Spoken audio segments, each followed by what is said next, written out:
The boy at the edge of the world, the village of Ashenvale, sat nestled between two ancient mountains, and everyone in it was too busy to notice Illy Marsh. That wasn't entirely true, of course. His mother noticed him every morning when she carried him from his bed to his chair by the window. His father noticed him every evening when he came home smelling of sawdust and worry.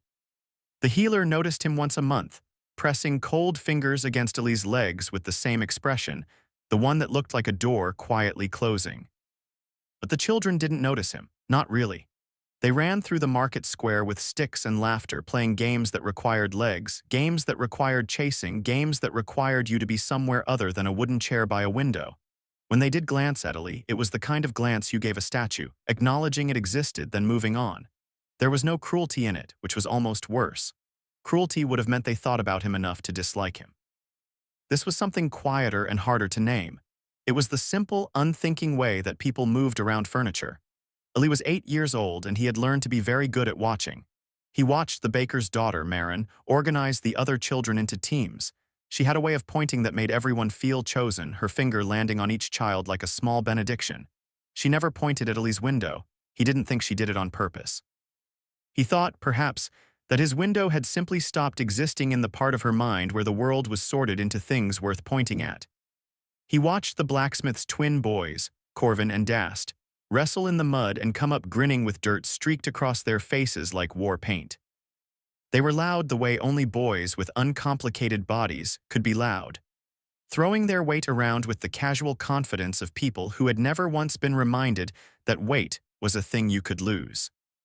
He watched them and felt something he was careful not to call envy, because he had examined envy closely and decided it was a room with no windows, and he had enough experience with rooms to know the difference between the ones you could leave and the ones that locked from the inside.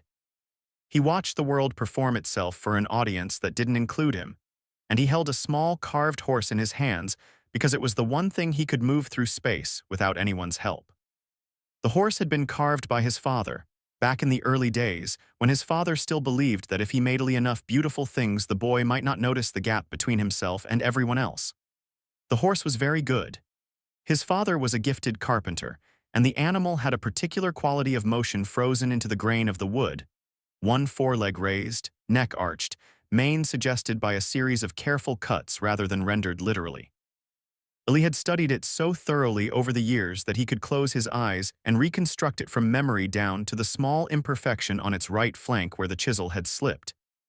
He turned it in his hands now, as the autumn light came thin and cold through the glass, and he thought about nothing in particular, which was what he often thought about.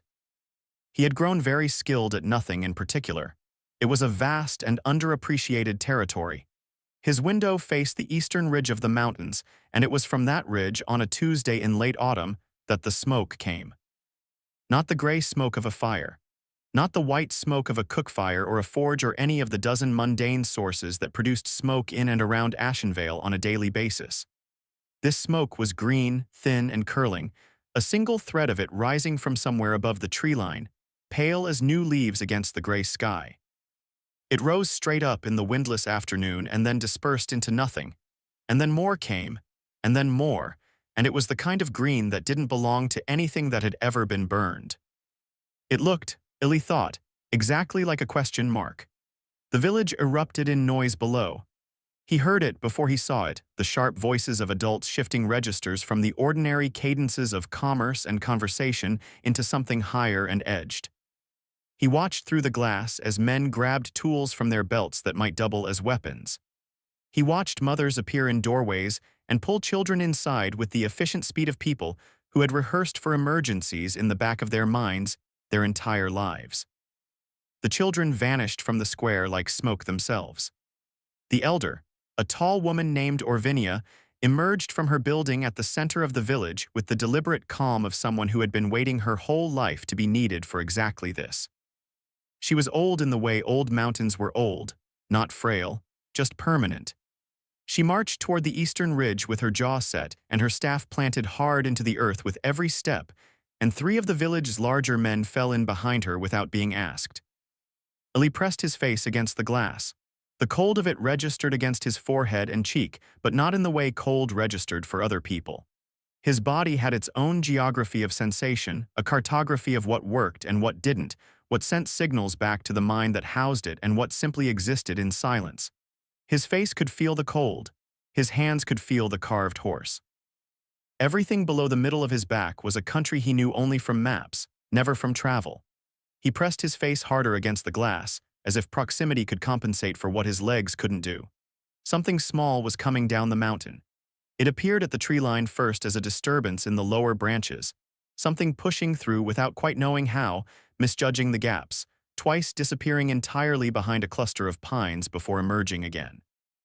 It walked on 4 legs, then 2, then stumbled back onto 4 again with the kind of graceless scrambling that suggested the 2-legged option had seemed like a good idea right up until the moment it wasn't. It was no bigger than a large dog.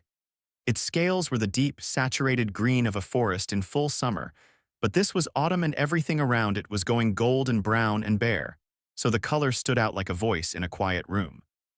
Where the pale sunlight touched the scales, it threw back flecks of gold, so that as the creature moved it seemed to carry its own small weather of light. 2 wings sat folded against its back, small, crumpled things, like pages that had gotten wet and dried wrong. They moved slightly as the creature walked, adjusting and readjusting as though practicing a posture they hadn't yet perfected. One of its horns was chipped, the left one, from Ellie's vantage. The break was clean, recent-looking, the exposed inner horn paler than the outer surface. Something had happened, or the creature had happened to something, and the horn had not survived the encounter intact. Its eyes, when it lifted its head, and Ellie could finally see them past the intervening distance and the cold, fogged glass, were the amber color of honey held up to a candle flame. That specific amber. Not gold, not brown, not hazel. The warm, luminous amber that exists only in that one circumstance when light passes through something thick and sweet, and the result is a color that seems lit from within. The dragon was young. Ellie didn't know how he knew this, but he knew it the same way he knew a foal from a horse or a kitten from a cat. There was a quality to young things that had nothing to do with size and everything to do with proportion, with the not yet settled relationship between the parts. The wings were too large for the body, or the body was too small for the wings. The neck was long in a way that suggested it would one day carry a much larger head. The legs moved with the concentrated deliberateness of a creature that had not yet made peace with gravity. There was something unfinished about it. Something that hadn't yet decided what shape it was going to be. Illy found this, quietly and without quite examining the feeling, to be something he understood. The village had formed a wall of bodies between the creature and the homes. Orvinia stood at the front, staff in both hands, her 3 large companions flanking her with the wide-legged stance of people who wanted to look like they weren't afraid. Behind them, Illy could see faces appearing at windows and around corners. The baker peering over his counter, Marin's face a pale oval in her family's upper window, the blacksmith's twins pressed together in a doorway that they were definitely not supposed to be standing in. The dragon came down the last of the slope and stepped onto the dirt road that led into the village and stopped. It sat down. Not in the cautious way that a threatened animal sits, not coiled, not watchful in any aggressive sense. It simply sat, the way a dog sits when it has arrived somewhere and is content to wait and see what the somewhere decides to do. Its tail curled around its front feet. Its crumpled wings settled. Green smoke puffed from both nostrils in 2 small symmetric clouds, and then it sneezed, a proper, full-body sneeze that rocked it slightly forward and produced a significantly larger cloud of green smoke that drifted toward Orvinia's face. Orvinia did not step back. Illy noted this with approval. He had always respected Orvinia. The dragon blinked. It looked up at the wall of people with its amber eyes, and there was nothing in the look that Illy could identify as threat. It was a look more like assessment, the look of a creature trying to determine whether what it had found was what it had been looking for. Apparently, the wall of people was not what it had been looking for, because after a moment its gaze moved. Traveled over and past the assembled villagers with the unhurried confidence of someone scanning a room for a specific face. Moved across the fronts of the houses, across the square, across the well and the baker's sign, and the cart someone had left half unloaded by the mill. And landed on the window where Illy sat. Illy did not move. He wasn't sure he could have moved if he'd tried. Something had happened to his breath, not in a frightening way, but in the way that breath sometimes stalled when a piece of music resolved into an unexpected chord. When a sentence ended differently than you thought it would.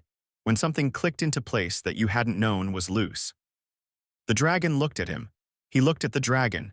Neither of them moved for a long moment that had its own particular quality, not tense, not uncertain, but suspended, like the moment between when a stone leaves your hand and when it touches the water. Then the dragon tilted its head, just slightly. Just 1 degree to the right, the chipped horn describing a small arc against the gray sky. It was the gesture of a creature that had found the thing it was looking for and wasn't yet sure what to do about it. It was a question posed without language, asked by a being that had perhaps never needed language to ask the questions that mattered. Ali became aware that he was still holding the carved horse. He didn't know why that felt important. But he looked down at it in his hands, the raised foreleg, the suggested mane, the small imperfection on the right flank, and then he looked back up at the dragon with its amber eyes and its 1 degree question, and he thought, here's something I have not seen before. He thought, in the careful and well-defended part of himself that he rarely let speak too loudly, it looked at all of them, and then it looked at me. Below, Orvinia was beginning to speak to the creature in the formal cadences she used for official village business. The dragon was not paying attention to her. Its amber eyes remained fixed on the window, on the boy behind the glass, with the patient and complete focus of a creature that had sorted its priorities and was comfortable with the sorting. Illy had spent 3 years watching the world from this window. He had developed, out of necessity, a refined sensitivity to the difference between being seen and being overlooked. He knew what it felt like when eyes passed over him without purchase, sliding off his presence the way water slid off oiled wood. He knew it so well he had almost stopped registering it, the same way you stopped hearing a sound that was always there. He registered its absence now. The dragon was not looking through him or past him or around him. It was not doing what the children did, or what most adults did. It was not calibrating its gaze to a version of the scene in which Ali was incidental.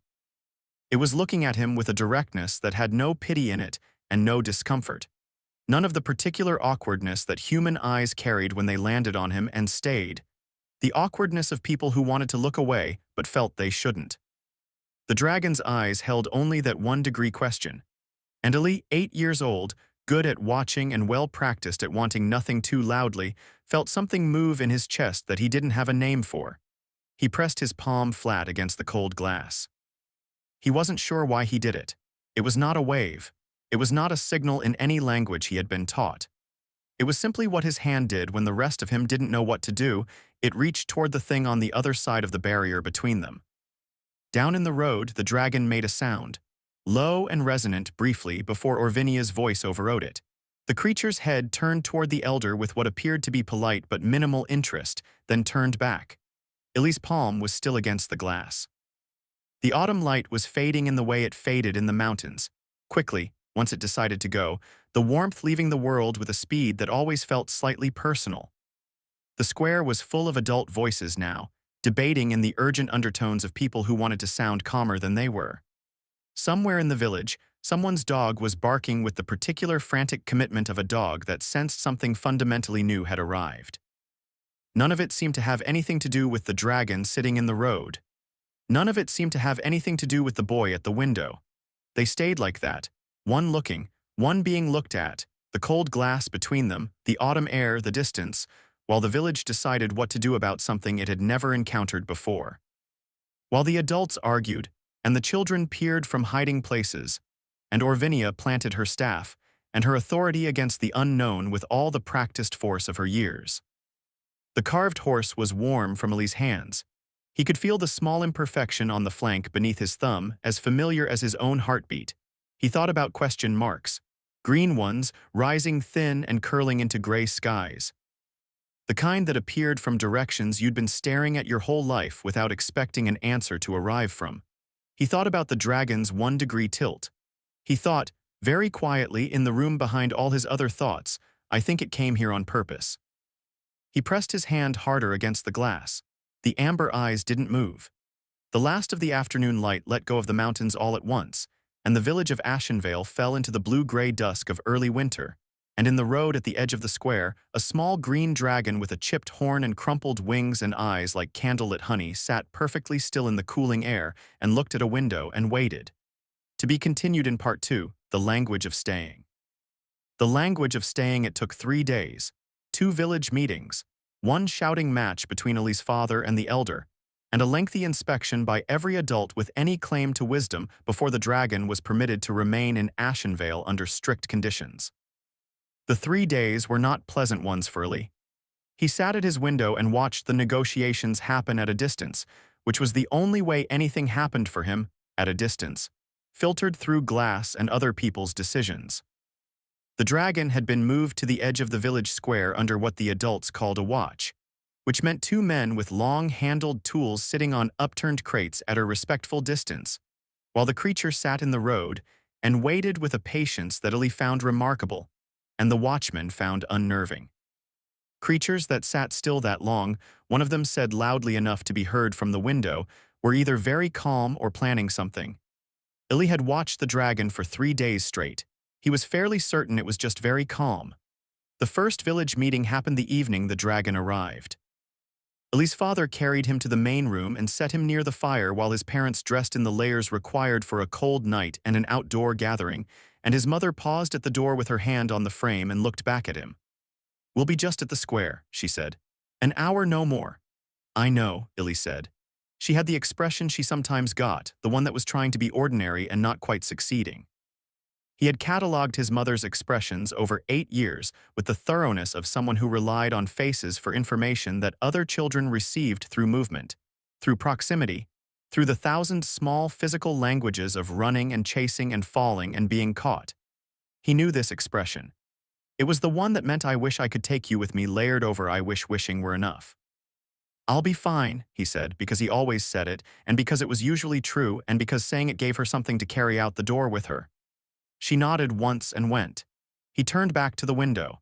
The dragon was visible from here, too, a small green shape in the blue dusk, sitting with its tail around its feet and its wings slightly open as if it was airing them. One of the watchmen said something to the other. The dragon's head turned briefly toward them and then turned away, with the polite dismissiveness of someone who had heard a comment not worth acknowledging. Ellie watched it for a long time. He thought about what it would be like to have walked down a mountain alone and arrived somewhere full of people who didn't want you and to simply sit in the road and wait anyway. He thought about the particular quality of that patience, the refusal to be diminished by a reception that wasn't welcoming, the self-possession of a creature that seemed to understand that other people's fear was about them and not about you. He held his carved horse. He thought, yes, I understand that somewhat. The first meeting produced a list of concerns and no conclusions. The second meeting, held the following evening, produced the conditions under which the dragon might remain: no homes, no livestock, no fire within the perimeter, and also produced the shouting match between Ellie's father and Orvinia, which Ellie heard through the walls of his room in fragments. His father's voice, low but carrying, my son; Orvinia's voice, measured and immovable, the safety of the whole village. His father again, louder, 3 years watching from a window, a silence. Then his mother's voice, which was not loud and did not need to be, it can sleep beneath Ellie's window. If it wishes, as long as it doesn't damage the garden wall. Another silence, longer. Then the sound of people who had run out of productive objections to a reasonable woman who had said a quiet and final thing. Ellie lay in his bed that night and looked at the ceiling and held his carved horse on his chest and felt the small knocking of his own heart against the dark. The dragon damaged the garden wall on the first night. He heard it. A low grinding sound, followed by a pause, followed by a much louder crack of old stone giving way, followed by a silence that had the quality of a creature hoping no one had noticed. Then footsteps in the house, his mother's, moving to the back window to assess the damage. He heard her sigh. A particular sigh, not angry, not even very surprised. The sigh of someone who had quoted terms to a very large creature and was now recalibrating what damage meant in practical application. In the morning, Ellie heard his mother inform his father that 2 stones in the lower left section had given way, but the frame of the wall was intact and it could be repaired, and it had probably been an accident, and she was going to make it into a wider opening anyway because the gate was awkward. His father was quiet for a moment and then said, "You've already decided." "I decided when I made the offer," his mother said. "I don't make offers I haven't decided about." That was the end of that. The dragon appeared at his window the next morning with its snout pressed against the glass, breath fogging the cold pane in 2 symmetrical clouds from its nostrils. amber eyes blinking with the slow regularity of a creature that had been waiting long enough to have adopted a rhythm about it. Illy looked at it for a moment. He looked at the fogged glass, the enormous eyes, the crumpled wings folded against its back, the chipped horn catching the pale early light. He opened the window. The cold came in immediately, the hard, clean cold of mountain mornings in late autumn, the kind that felt less like temperature and more like a fact about the world. It moved through the room and displaced the warmth with the authority of something that had been waiting outside the glass for hours and felt it had been patient enough.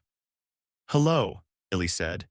The dragon made a sound, low, resonant, beginning somewhere deep in its chest and traveling up through its throat and out into the morning air. It was something between a purr and the hum of a large stringed instrument being plucked once, a single note that didn't resolve into anything but didn't need to. It was, Illy thought, the sound of acknowledgement. The sound of "Yes, you, good morning, here we are. I'm Illy," he said. He had said it once before, through the glass, during the 3 days of waiting. He thought it worth saying again now that the glass was gone. Names worked differently at close range. The dragon made another sound, shorter, higher.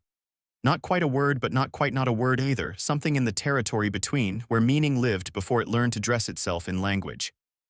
Illy considered the creature before him for a moment, looking at the dark undersides of its wings where the early shadow pooled, the way the unlit portions of its scales were nearly black, the color of a well-made ink.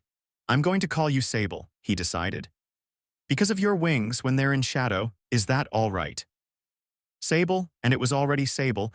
The name had already attached itself to the creature in Illy's mind the way names did when they were correct, pressed its snout forward until it was approximately 1 inch from Illy's nose.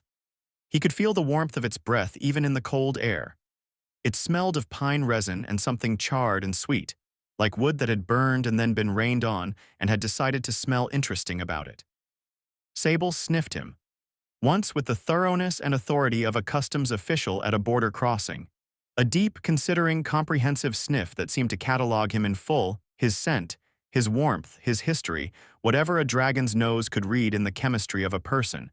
Then it sneezed green smoke directly into his face. Illy laughed.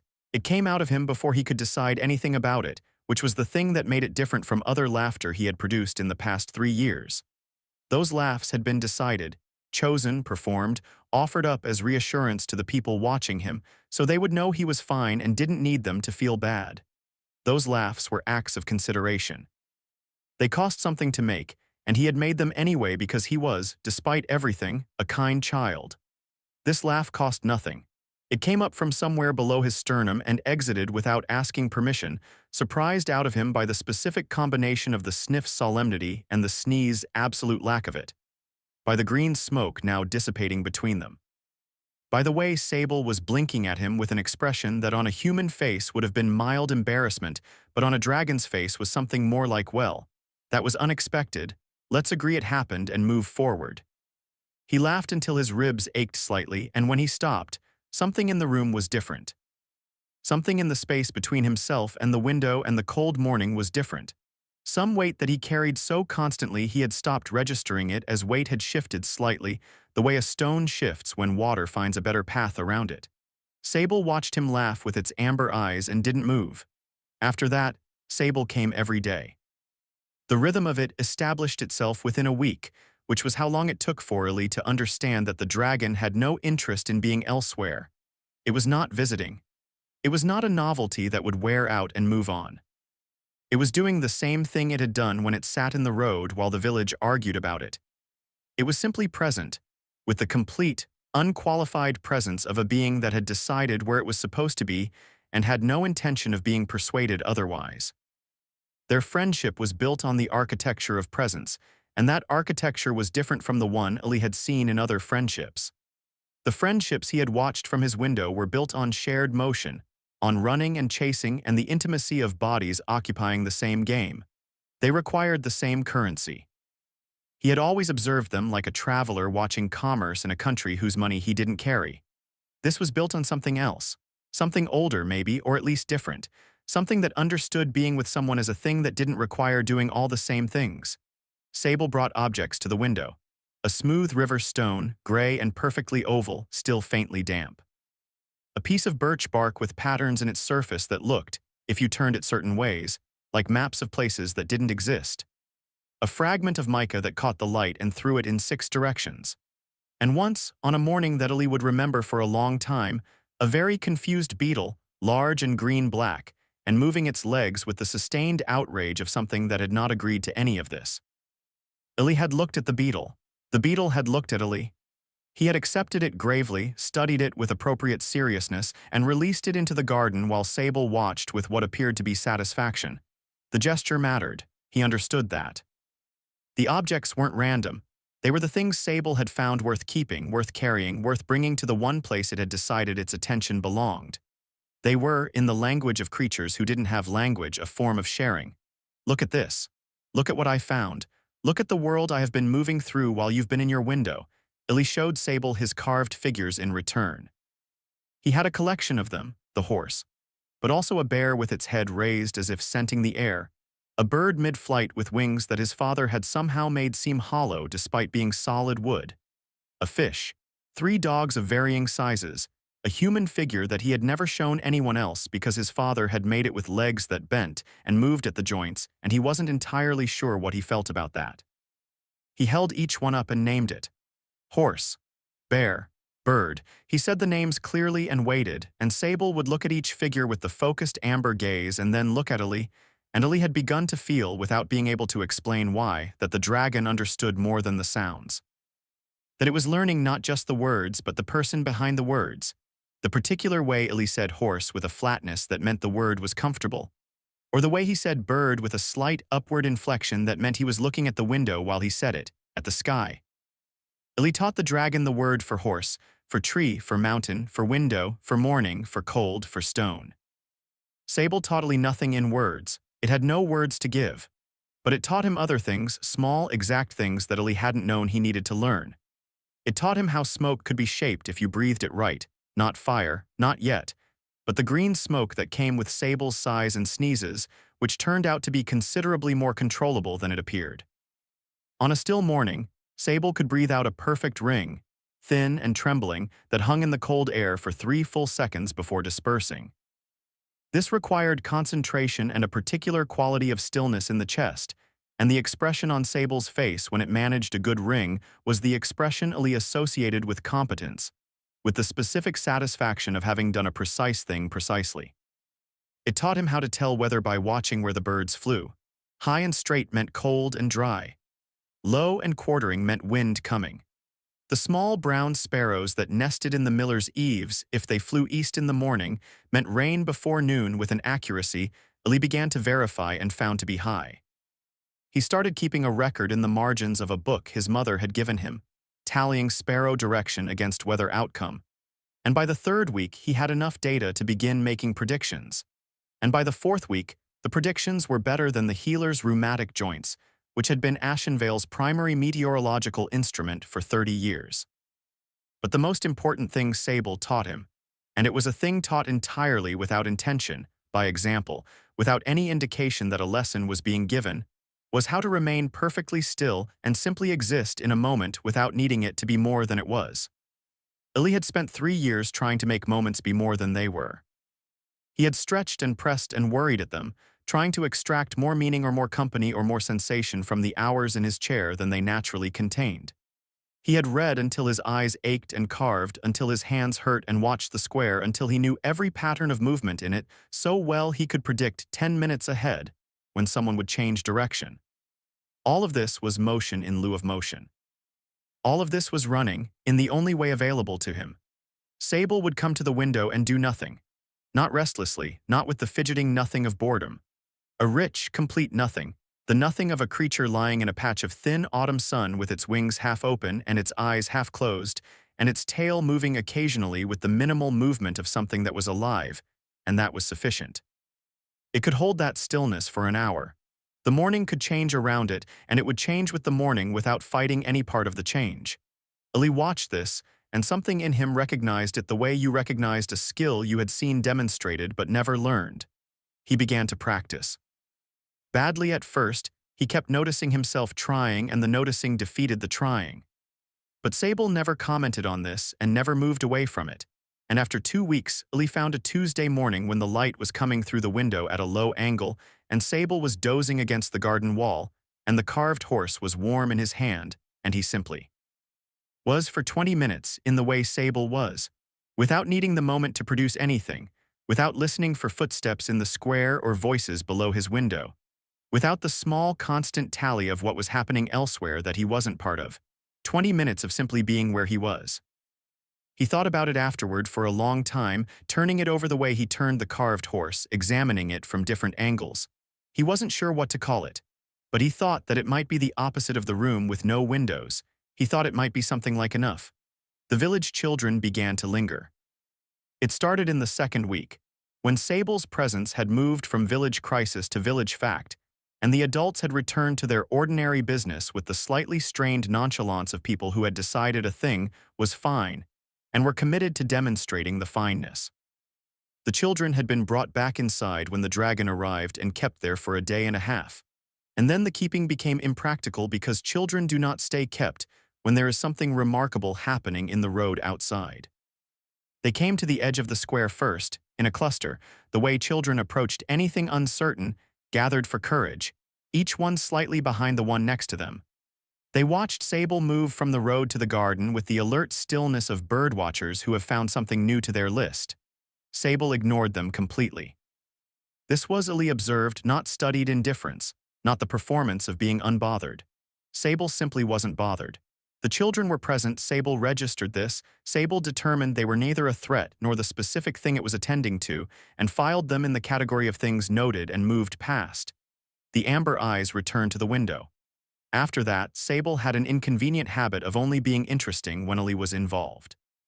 When Marin came to the garden wall and called out to the creature in the bright, coaxing voice she used for animals, Sable would look at her. The amber eyes would travel from the window to the girl at the wall, rest on her with a gaze that held nothing unkind, acknowledge her existence with the thoroughness of a creature that paid attention to its world, and then travel back to the window. Where Ali was. Where Sable's attention lived. When the blacksmith's twins, Corvin and Dast, appeared one afternoon with a piece of salt-cured meat they'd clearly borrowed from their father's stores without asking, and held it out over the garden wall with the confidence of boys who believed that all animals operated primarily on appetite, Sable had looked at the meat. It had looked at the boys. It had accepted the meat with a dignity that suggested it was doing them a favor. It had then turned around and gone back to lying against the wall beneath Ali's window with the complete finality of a creature that had concluded its business with them. Corvin had said to his brother in the tone of someone revising a theory, "It's not interested in us." Dast had said, "It's interested in him." A pause. Why, Corvin had said. Neither of them had an answer for that, and Ali, who had heard the exchange from his open window, didn't offer one. He wasn't sure he had one. He only knew that the question wasn't one that required an answer to matter. The dragon had looked at all of them and chosen him, and that was its own complete fact prior to any explanation. One afternoon in the third week, Marin climbed the garden wall. Ali saw her decide to do it before she did it. There was a moment where she stood at the base of the wall and her face went through a small, rapid sequence of expressions, the kind that represented internal negotiation. And then the negotiation ended, and she put her hands on the top of the wall and swung herself over with the practiced ease of a girl who had climbed many things. She crossed the garden with the determined step of someone who had made a decision and was not going to slow down enough to reconsider it. She passed Sable, who opened one amber eye and tracked her progress, and then closed the eye again. She arrived at the closed window beside the open one where Ali sat. She knocked. Ali looked at her. She was looking back at him with an expression he hadn't seen directed at himself before, not pity, not the awkward over-cheerfulness that adults sometimes produced at him like a peace offering, not the sliding past of the children in the square. She was looking at him the way she looked at things she was figuring out, the way she looked when she was organizing the teams and had to assess who was where and what the board needed. "Can we watch?" she asked. "What you're doing, can we watch?" He looked at her.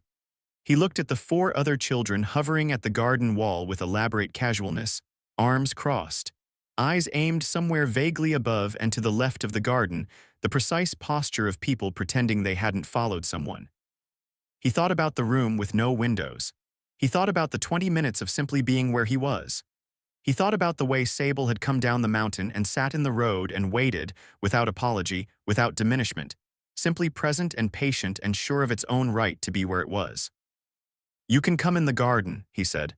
"My mother won't mind." He said it evenly. He felt the evenness as he said it, the absence of the things that might have been in it. No performance of casual the way you performed casual when you cared too much. No careful suppression of the hoping that leaking through that gave hoping away. None of the pleading he'd buried so deep and packed so tightly that he'd almost convinced himself it wasn't there anymore. He said it the way Sable sat at his window, simply, without apology, present. "Here is the door. I am not begging you through it. I am only telling you it is open." Marin looked at him for one more moment, that same figuring out look, and then she turned back to the wall where the four others were performing their elaborate casualness. "He says we can come in," she called.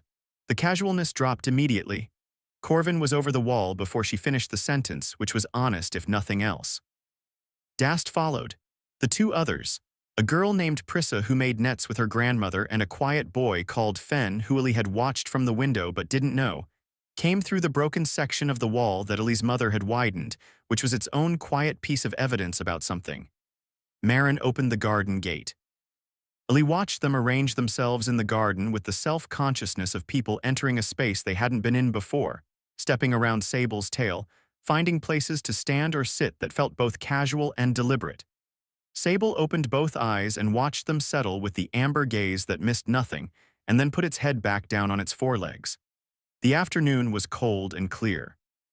The last of the autumn light was coming at a long angle across the garden, catching the frost that had stayed in the shadow of the wall, making it briefly bright. Ellie's breath fogged in the open window. Sable's breath fogged in green. He looked at the 5 children in his garden. He looked at his carved horse in his hands. He thought, here we are. He held the horse up in the light and began. To be continued in part 3, what was built between them. What was built between them by winter, the garden had become a gathering place. It had not become one all at once. Nothing real happens all at once, regardless of how it looks from the outside. From the outside, things appear to change in moments, in single events, in the clean narrative breaks that memory later imposes on what was actually a long, uneven, frequently doubling back accumulation of small things. From the outside, you might say, the children came into the garden one afternoon in the 3rd week of autumn, and after that, the garden was theirs. But Ellie had been watching things from the outside for 3 years, and he knew better than most how much the inside differed from the view through the glass. What actually happened was this. They came that first afternoon and stayed for perhaps an hour, sitting in the garden with the self-consciousness of people in a new place, watching Sable with the awe they'd been storing up for weeks, and watching Ellie with something more careful and less certain. He had shown them the carved figures. He had told them about the sparrows and the weather, which Corvin disputed until Dast pointed out that Corvin had been wrong about the rain on market day last week, and Ellie's sparrow record showed 3 east-facing flights in the preceding morning, and after that, Corvin was quieter about it. They left before dark with the slightly dazed look of people who had expected one thing and received another. They came back the next day, and the day after that. And then it stopped being coming back and started being simply coming, the way you came to any place that had become part of your daily geography, not as a decision you remade each time, but as the natural continuation of a pattern your life had settled into. By the time the first real snow fell on Ashenvale, the garden had 6 people in it on most afternoons, and Sable at the center of it, and Ellie at the window above. And the combination of these things had created something that none of them could have designed from scratch because it had designed itself.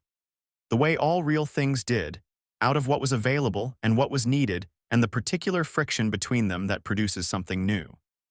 Sable had grown slightly, not dramatically, not the sudden lurch of growth that would come later in years Ellie couldn't yet imagine, but enough. Enough that the wingspan, when the wings were fully spread, exceeded the width of the garden gate by a foot on either side.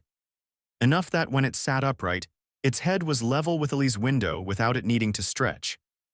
Enough that the broken section of the garden wall, which Ellie's mother had widened for the children, and which Sable had been using as its own entrance by dint of it being easier than the gate, now required Sable to angle itself slightly sideways to get through, a maneuver it performed with determined dignity every single time despite Corvin's repeated and sincere offers to widen it further. The wings could now catch air. This was new, and Sable was experimenting with it the way anyone experiments with a newly discovered ability, with enthusiasm and insufficient caution, and a degree of surprise at the outcomes that suggested the ability was arriving somewhat ahead of the wisdom required to deploy it well. It would spread the wings and gather itself and push off the ground, and for 3 or 4 seconds it would be genuinely, unambiguously airborne, the green scales catching the pale winter light, the crumpled wings proving themselves less crumpled than they'd appeared, the amber eyes wide with something that looked very much like astonishment. And then it would land. The landing was always the same, a thump that Ali could feel through the floor of his room, a bounce of the garden gate on its hinges, a scattering of snow from whatever surface was nearest, and a look of personal affront so perfectly calibrated to the outcome that Ali was never entirely sure whether the affront was directed at the ground for receiving it poorly or at physics generally for being the way physics was.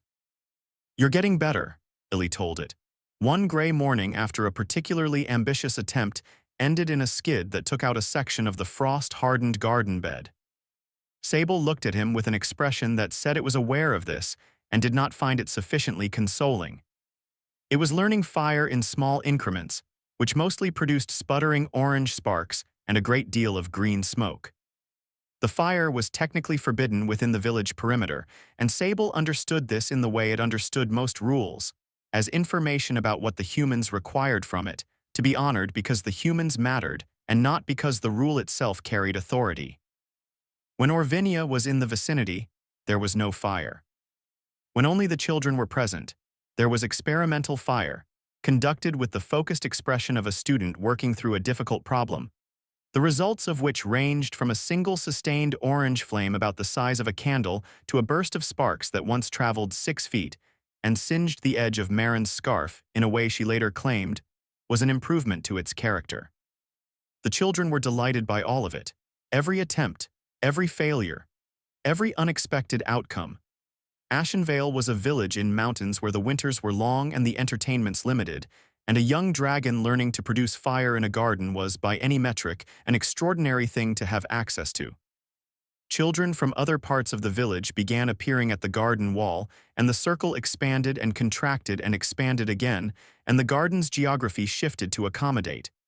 But something else had grown alongside the dragon, quieter, less visible.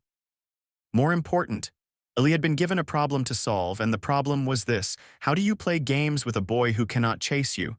He had not been given the problem directly. No one had sat down with him and said, "Here is the constraint, work within it." What had happened was more organic and in some ways more significant. The children had simply begun, without announcement, to work on it themselves. He had seen it happen through his window first, before he understood what he was seeing. Marin in the square on a morning when she thought no one was watching, walking through what appeared to be a modified version of the stick game, stopping at a fixed point, thinking, redirecting, stopping again. The focused, private iteration of someone solving a puzzle they cared about. She had presented the result a week later. "It's the anchor game," she told the assembled children in the garden, with the authority of someone who had spent serious time on something and was confident in the product. "One player doesn't move, everyone else does. All the plays have to go through the anchor. You can't score without the anchor approving it." Corvin had looked skeptical. "Why would anyone want to be the anchor?" "Because the anchor controls everything," Marin said. "Every point, every play, every direction the game moves. The anchor has to think 10 moves ahead. The anchor is the hardest position." She looked at Ali when she said it. Not pointedly, not the way you looked at someone to make a point. More the way you looked at someone to share something with them. A quick, even look that said, "I thought about you when I made this, and this is what I came up with, and I hope it fits." He had looked back at her and said nothing, because there was nothing to say that the looking didn't already contain. The anchor game was imperfect, as Marin had known it would be. She had made it in a week out of an existing game and genuine intention, and those were good materials but not complete ones. It needed adjustment. The scoring was wrong at first, weighted too heavily toward speed, which still rewarded the runners at the anchor's expense. Fen, the quiet boy, who turned out to have a mind for systems when he was interested in them, spent 3 days revising the scoring structure and presented his revision with the slight embarrassment of someone who had done more work on something than they had announced they would. The revised scoring worked. Illy, as anchor, won the second game decisively. He won it by predicting that Corvin would feint left on the third play. He had been watching Corvin move in the square from his window for 2 years, and Corvin always feinted left before going right when he was near the marker. And this was exactly the kind of information that a person at a fixed point with nothing to do but observe accumulated naturally. And he redirected the play before Corvin committed to the feint, and the game turned entirely in 11 seconds. Corvin had stood in the snow with his stick and looked at Ali with an expression revising itself rapidly from competitive to something more considered. "How did you know?" he said. "I've watched you play for 2 years," Ali said simply. "You always feint left." Corvin was quiet for a moment. "Then what else do I always do?" And that was the beginning of something Ali hadn't anticipated, the children coming to him not just to play but to know things, to ask what he had seen, to request his read of a situation, a person, a pattern of behavior. He had built a library of observation over 3 years that none of them had, and it turned out this was not a lesser thing than what they had built in those same years. Different, not lesser. The blacksmith's twins built Ali a sled for the snow, which was a separate and significant event. Dast had appeared at the broken gate one morning with Corvin behind him carrying lumber, and they had proceeded to build in the garden for 3 days with the focused, uncommunicative intensity of boys engaged in a project they were too invested in to discuss in case discussing it made it go wrong. Ali watched from his window. His mother brought them things to eat at noon each day without asking what they were making, because she had decided, with the quiet precision that characterized all her important decisions, that asking would be the wrong move. The sled was large enough for a chair. It had a system of ropes for steering that ran to 2 handles positioned for someone sitting, and it was reinforced at the front with a curve of iron that Dast had clearly negotiated out of his father's scrap pile by some means he did not elaborate on. It required 2 people to push and 1 to steer, because the weight required the 2, and the steering required hands with fine motor control that could make small, precise adjustments quickly. Ali had the best hands for fine control in Ashenvale. 3 years of carving small, intricate figures from wood would do that.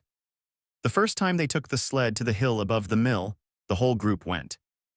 Sable followed at a trot, wings half open for balance on the icy path, looking between the sled and Ali with an expression of suspended judgment about the entire enterprise. Ali's father carried him to the sled and helped him find his position on it, and his father's face was doing something complicated that Ali chose not to examine too closely because some things looked better from the angle of peripheral vision.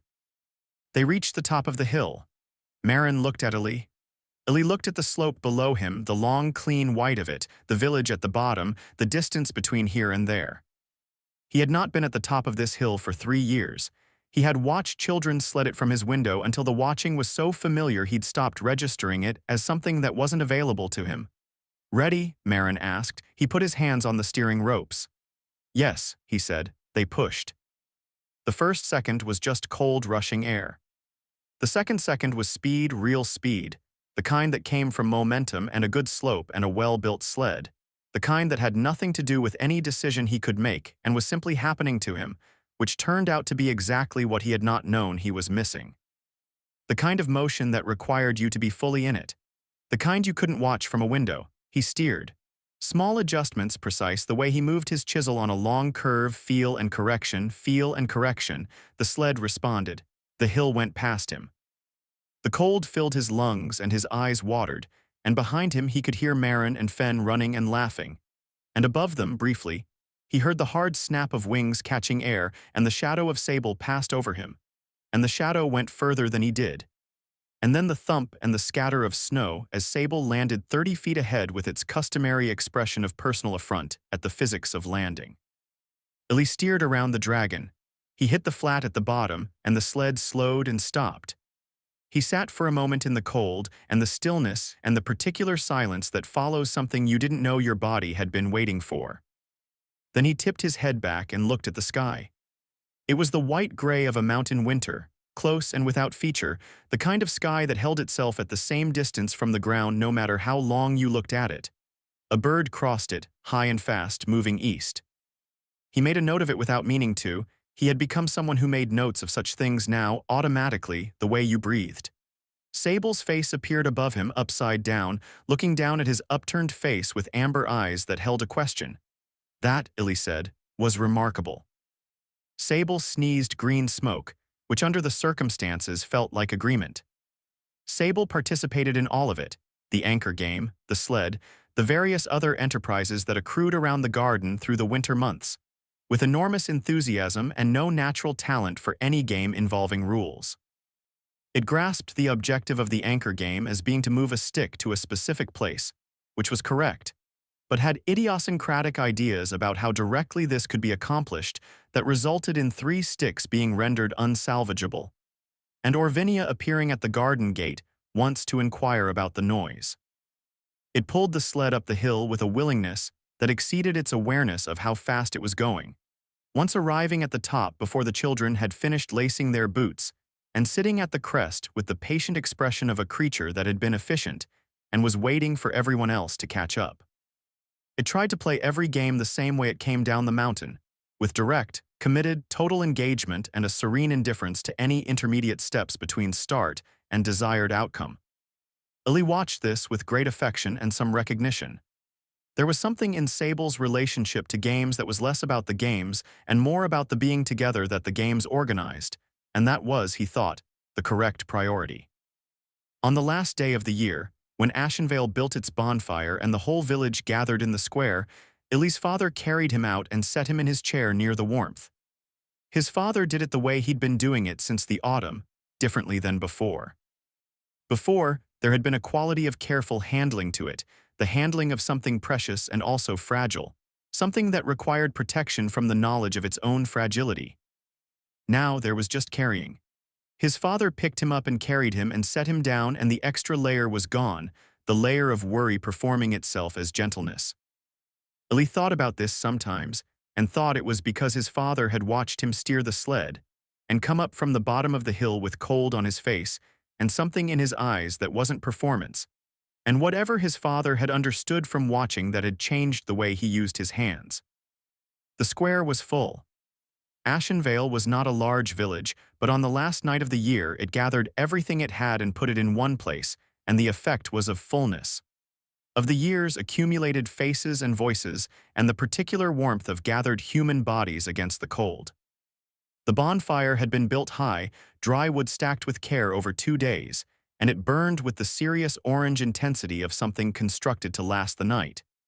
The children settled around Illy's chair the way iron settles near a magnet, not because anyone directed them to, not because they were being conscientious about it, but because this was simply where the center of things was now. This had happened gradually enough that none of them had noticed it happening, and all of them would have had difficulty explaining when it had become the case. Marin on his left, close enough that her shoulder was near his, her breath fogging in the cold. Fen and Prissa on the ground nearby, sharing a blanket. Corvin and Dast were technically standing, but standing in the particular teenage way that meant they were associating with the seated group, while maintaining the option to claim they had simply been near it. Sable curled itself around the outside of this arrangement with the ease of a creature that had measured the geometry of where it belonged and placed itself accordingly. It was larger than it had been in autumn, not large in the way it would one day be large, but no longer small. Its body curved around Illy's chair and the nearby children in an arc that was both protective and uncalculated, the way a tree's roots grow around a stone, not deliberately sheltering it, but shaped by years of presence into something that sheltered anyway. Its wings were folded. Its tail was still. It was doing the thing it did best, the thing it had been doing since it came down the mountain on a Tuesday in late autumn. It was simply, completely, unambiguously there. It radiated warmth the way a hearthstone radiated warmth, steadily and without announcement, and the cold of the mountain winter stopped a short distance from it and waited at the perimeter. Sable rumbled its low resonant hum. Not the short greeting sound, not the higher note of attention or question. This was the long one, the sustained one, the one that Illy had learned over months of close proximity, was the sound of contentment in its most complete form. The sound of a creature that had arrived where it meant to be and had no distance left to travel. He rested one hand on the ridge of scales behind Sable's ear. This was the spot. He had found it in the second week, by accident, when he'd reached out the window and his hand had landed there, and Sable's eyes had gone from alert amber to the slow, drowsy amber of deep water with sunlight in it. The scales there were finer, overlapping in a smaller pattern, warmer than the rest.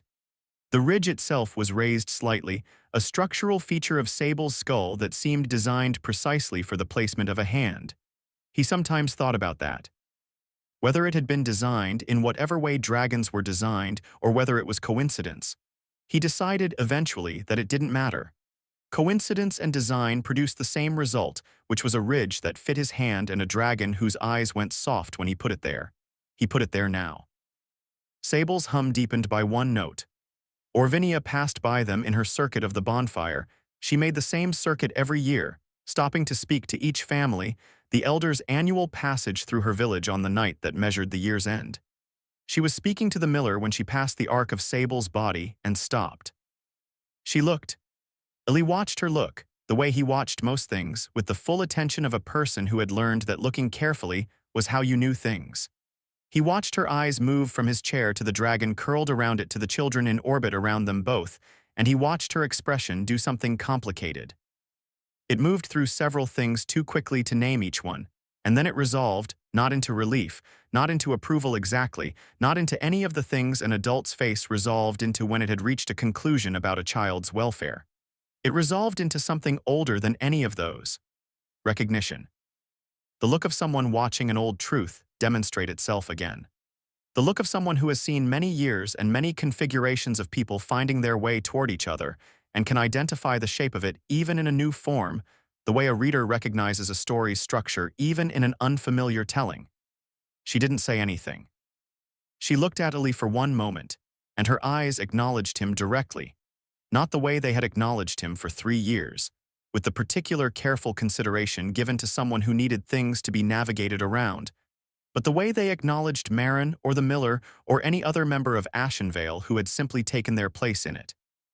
Then she nodded once slowly and walked on, because some things didn't require words, because some things that had been waited for simply arrived, and the arriving was its own sufficient statement, and adding words to it would be like explaining a chord that had already resolved. Illy turned back to the fire. He watched the bonfire the way he had watched things his whole life, with full attention, with the eyes of someone who had made watching into a skill. But it was different now, the watching. It had a different quality to it, the way the same light looks different through an open window than through a closed one, and the difference isn't in the light. He used to watch from the other side of glass. That was the fact of it, stripped to its minimum. Glass between him and everything, between him and the square, between him and the games and the laughter and the texture of other people's ordinary lives. Not a barrier anyone had built with intention. Not a barrier anyone had meant. Just the simple architecture of what was available to him, and the glass was where availability stopped. He had watched sparks rise from fires before, from this same fire on previous last days of the year, through his window, in his room. He had watched them rise and disperse into the black sky with the impermanence of everything bright, going up as light and coming down as nothing, and he had felt the watching as the total bounded extent of his participation in them. The sparks rose the same way now, but Marin's shoulder was near his left side, and Sable was breathing slow and even against his right, the long, steady breath of a contented creature whose temperature ran warmer than anything he'd ever been near, a warmth that reached past the cold with an authority the cold couldn't match. And somewhere slightly behind him, Prissa was laughing at something Fen had said, and the laugh had the shape of an ongoing thing, the laugh of someone in the middle of an evening, not the laugh of someone trying to fill a silence. And Marin was arguing with the twins about the anchor game.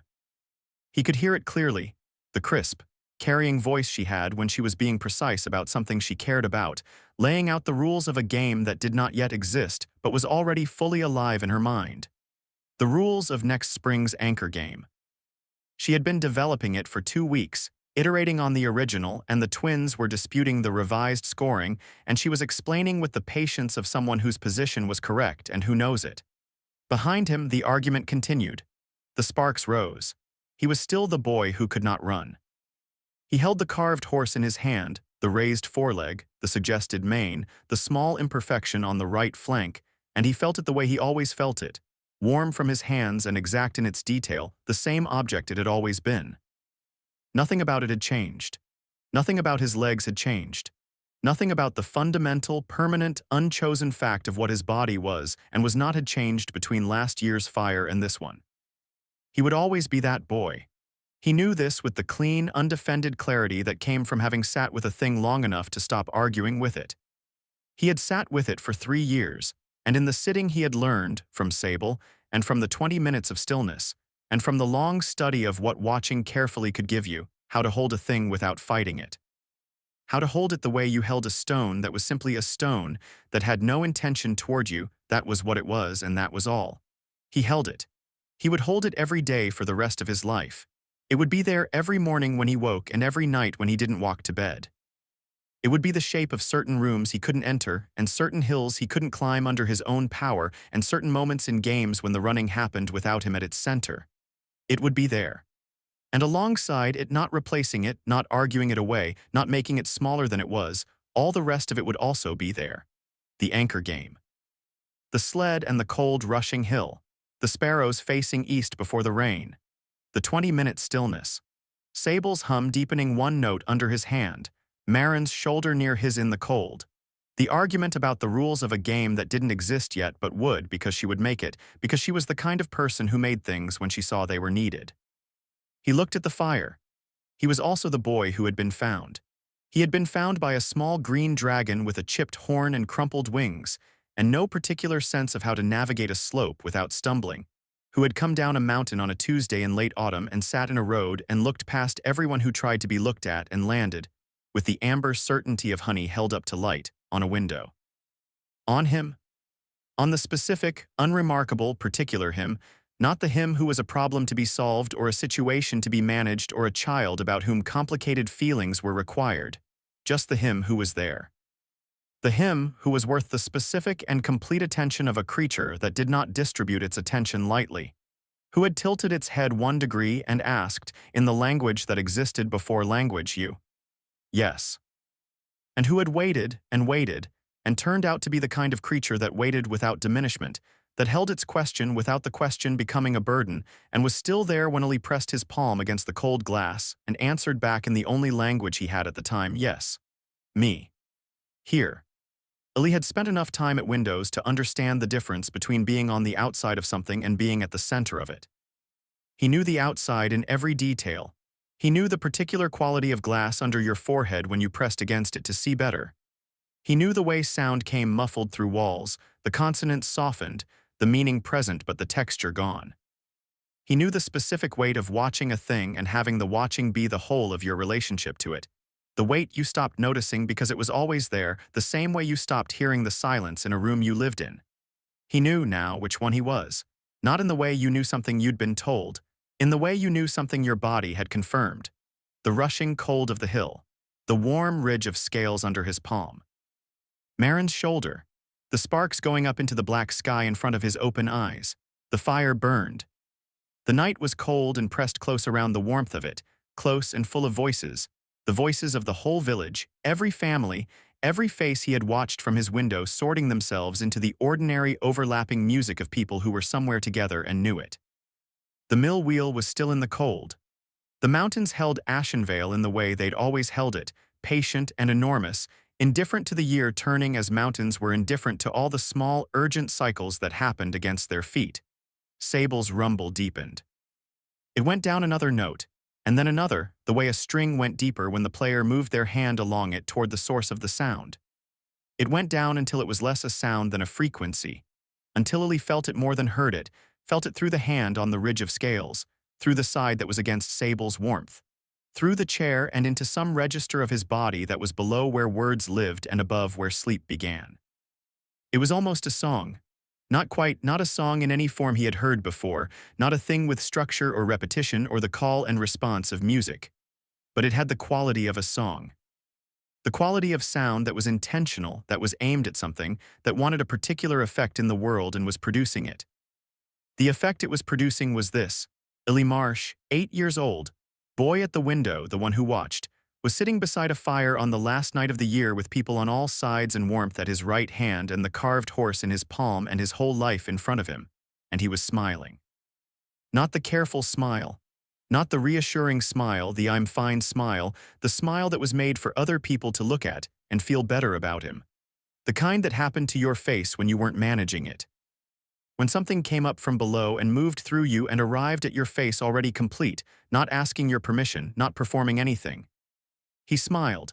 He held the carved horse, the raised leg, the suggested mane, the small imperfection that was part of it now, that had always been part of it, that his thumb knew the way his thumb knew his own hands.